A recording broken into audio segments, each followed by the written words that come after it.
Et oui, j'ai préparé cette intro avec mes 2 télécommandes, j'en suis très fier. Mesdames et messieurs, bonjour. Je vous mets tout de suite dans le bain, dans le contexte, dans ce que vous voulez, dans la douche, dans la baignoire, ce que vous voulez. Est-ce que vous êtes déjà dit, en prenant votre téléphone ou quoi que ce soit, vous vous dites, bah putain quand même, à l'époque, il y avait pas ça. Là, on a quand même un truc tactile et tout machin, et puis c'est devenu tellement banal. On se plaint, on se dit, ouah, c'est pas assez rapide et tout et machin. Mais moi, je me fais souvent la réflexion en me disant, putain mais quand même, j'ai 23 ans, et il y a 10 ans en arrière, bah j'avais pas de téléphone comme ça, moi. Genre, pour nous, c'est, tu te disais, mais attends, quoi, attends, t'es en train de me dire qu'on va pouvoir utiliser comme ça, mais ferme-la, quoi. Le tactile d'aujourd'hui, c'est nul, il faut appuyer dessus et tout. Vous vous souvenez de tactile comme ça, genre, il y avait un film par-dessus, et fallait appuyer pour que ce soit tactile. Déjà, on était content, on était grave content de ça. Je me souviens quand j'avais 10-12 ans, j'avais un LG Chocolate. Ça ressemblait un petit peu à ça. Ce téléphone, j'en étais très content, c'était le début du tactile, t'avais les 2 touches qui étaient tactiles, et déjà, c'était waouh. T'arrivais, tu disais quand même, putain, la touche appel et la touche raccrocher, elle est tactile. Putain, c'est ouf quoi, genre mon doigt qui contrôle le truc, c'est incroyable. 12 ans après, c'est pas énorme, on se retrouve avec des iPhone X. Je sais pas, tu peux commander un Uber en 5 secondes, tu peux commander à manger et te livre chez toi. Enfin, il y a eu une avancée technologique, je trouve, incroyable en l'espace de 10-15 ans. À l'échelle de l'humanité, en fait, à l'échelle de la vie, c'est absolument rien, c'est vraiment une micro-nanoseconde, c'est vraiment rien du tout. Le sujet d'aujourd'hui, vous l'avez compris, c'est qu'on va regarder des prédictions de futurologues, donc c'est des gens qui c'est le métier, qui vont en fait nous dire, voilà, moi je pense qu'en 2030, en 2040, en 2050, il va se passer ça. Je sais qu'il y a une vidéo de Dr Nozman qui est d'ailleurs extrêmement intéressante, que je vous invite à aller voir, qui parle de ce sujet-là un petit peu plus en profondeur, d'un côté un peu plus scientifique, etc., qui est très intéressante. Moi, ça va être plus en mode réflexion, comme si on était là en soirée comme ça, et puis tu te fais une réflexion, tu te dis, putain mec, je suis en train de bader là, mais qu'est-ce qui va se passer en 2030? Il y a certainement énormément de bullshit que vous allez voir dans cette vidéo, donc c'est des infos à prendre avec des pincettes, mais même pas des pincettes, là faut prendre des pinces à barbecue, faut faire un truc. Plus on avance dans la vie, plus je trouve que ça va vite. Et en fait, je trouve que depuis justement l'apparition de la télé, c'est-à-dire en 1935 là, est-ce que vous vous rendez compte des évolutions technologiques qu'on a subies? L'idée, c'est de se dire, en 1935 apparaissait la télé. Mais c'est tellement rien. Moi, ça fait moins de 100 ans que la télé existe. C'est fou. Là, entre 2000 et 2010, on a eu déjà des évolutions énormes avec les écrans plasma, les trucs comme ça. Et là encore, entre 2012 et 2000, j'en sais rien, il y a eu l'apparition de la VR, de la réalité virtuelle. Et j'ai l'impression que plus les années passent, plus les technologies vont vite. L'avenir d'ici 2099, les nouvelles prédictions du célèbre futurologue Ray Kurzweil. Je pense que je l'ai bien dit. On est aujourd'hui en 2018, à l'aube de 2019. Voyons voir ce qui nous attend sur les futures années. 2019. Les fils et autres câbles pour les appareils individuels et périphériques disparaîtront dans tous les domaines. Ce que je comprends là, c'est que, et ça me paraît fortement plausible, jusqu'à maintenant déjà, on a l'apparition des chargeurs à induction, et ça déjà c'est une chose de ouf, parce que t'as plus besoin de fil, tu poses ton téléphone et ça le recharge, donc ça franchement, c'est pas impressionnant, je me dis pas waouh c'est ouf. Pour l'instant, Kurz, écoute, je suis assez d'accord avec toi. 2020, les ordinateurs personnels atteindront une puissance de traitement comparable au cerveau humain. Là, on rentre dans le Black Mirror direct. Ordinateur personnel, c'est-à-dire, par exemple, l'iMac sur lequel je suis, il atteindra une puissance, alors certainement pas les iMac. Non, en fait, je dis une connerie, mais genre, Mac, ils auront encore peut-être un cerveau humain d'un enfant de 6 mois, je pense, à mon avis. Donc là, je mets le contexte. En 2020, je commande un PC sur un site quelconque, une machine de guerre, et là, mon PC aura une puissance de traitement comparable à celle de mon cerveau. Ça commence à faire peur parce que tu te dis qu'une machine aura la même capacité que toi en tant qu'être humain. Moi, je pense qu'on y est presque déjà en fait. Je pense que là en 2018 et à l'aube de 2019, on est déjà en train d'avoir des ordinateurs et des machines qui ont une puissance de traitement plus importante que la nôtre. Je pense déjà que ça existe.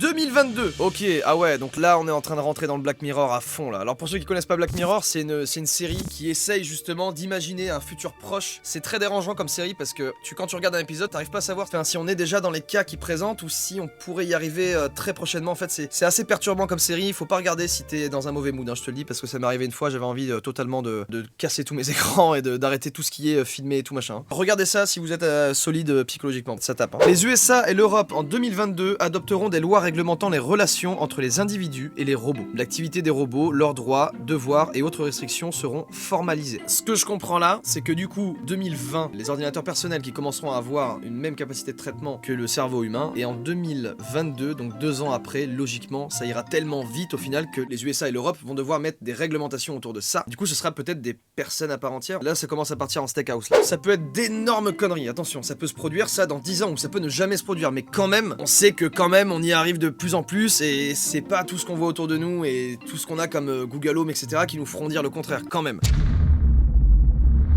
2025, l'apparition d'un grand marché de gadgets implants. Alors ça, c'est un sujet qui me fascine aussi, et je trouve qu'on y est déjà. Quand on parle de gadgets implants, moi je pense tout de suite aux implants féminins. Bah ça, par exemple, c'est une modification dans le corps, qui permet d'avoir une action sur le corps. Pour l'instant, ça paraît pas être un truc de ouf. C'est quand même le bloc de la résistance, en 7 ans de tromperie universelle, dire la vérité devient un acte révolutionnaire, ça fait vraiment genre site de secte quoi. Mais pour l'instant, ça me paraît plausible en fait. Cette apparition justement de gadgets implants, ça pourrait amener des choses vraiment folles. On peut penser déjà qu'il y a des scientifiques qui réfléchissent à des puces qui t'intègrent tes connaissances. Oh putain. Tu veux venir Fabien? Alors Fabien, viens. Et il y a Fabien Olicard qui est là. Applaudissements s'il vous plaît. T'as entendu les applaudissements? Ouais, c'est pas mal. En fait, je suis en train de voir des prédictions de futurologues, donc je suis en train de voir le bon Raymond. La collapsologie également. Ouais.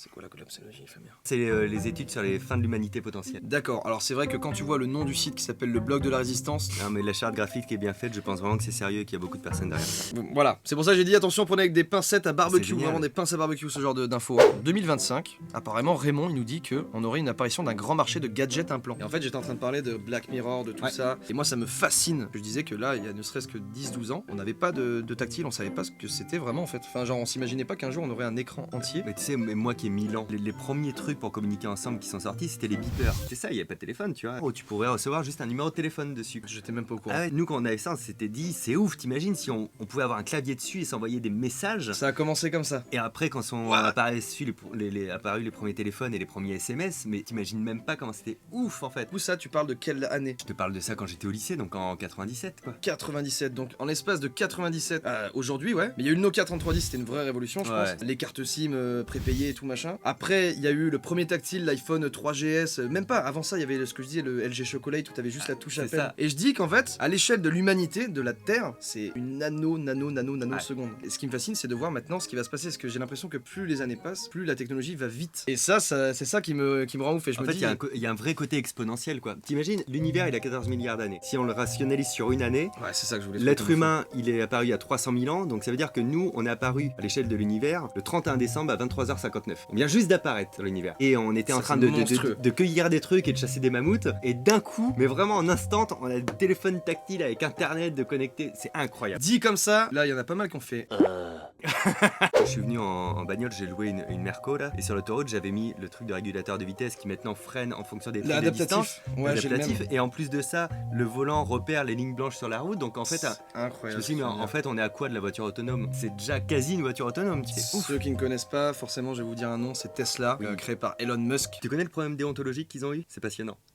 Mais vas-y, j'adore ça! Si à un moment donné la voiture elle détecte qu'il va y avoir un accident avec un piéton, qu'est-ce qu'elle choisit? Écraser le piéton ou écraser le piéton ou mettre en danger la vie des gens dans la voiture? C'est terrifiant. Le seul truc qu'ils ont trouvé pour l'instant, ce serait de faire un bouton où toi, quand tu montes de la voiture, tu décides si t'es altruiste ou égoïste. Mais on y est tellement proche.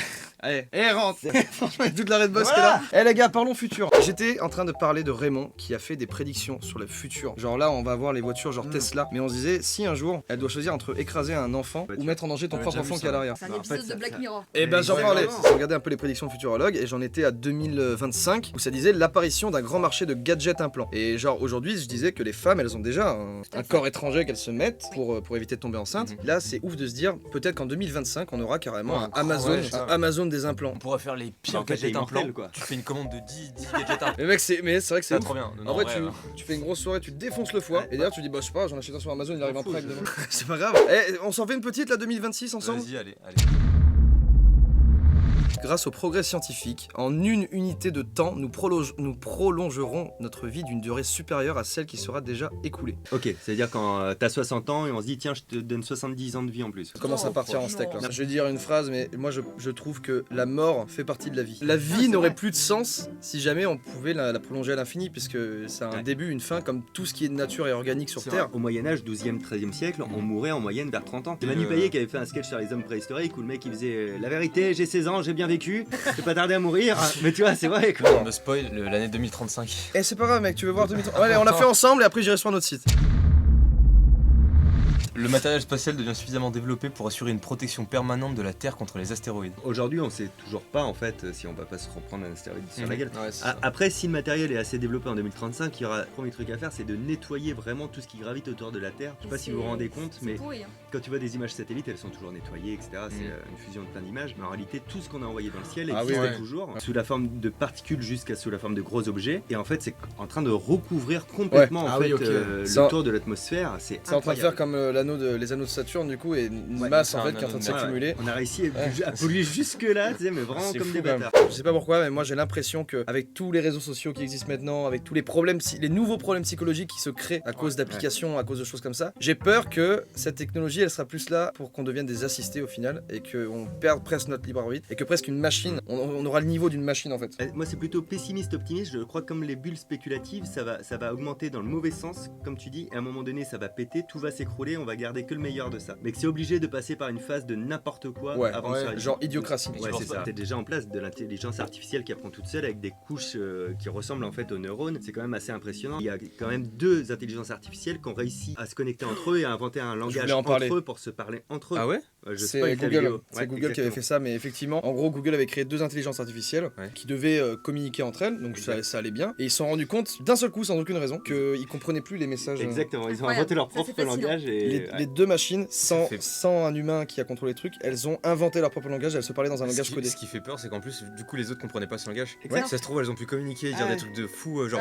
Wesh Narvalo, toi aussi t'attendais qu'on discute là. Mais voilà, merci beaucoup d'avoir participé à ça. Et je sais que c'est un sujet passionnant là, c'est parti en débat, mais c'est tellement intéressant. Mais oui. Je sais pas si tu vas faire une vidéo là-dessus, Fabien, mais. J'attends que tu viennes à la maison, on en fait une. Sans problème, avec plaisir. Mesdames et messieurs, Fabien Olicard, Céline H, Mastu, merci à vous pour dire que le futur ça va être de la merde.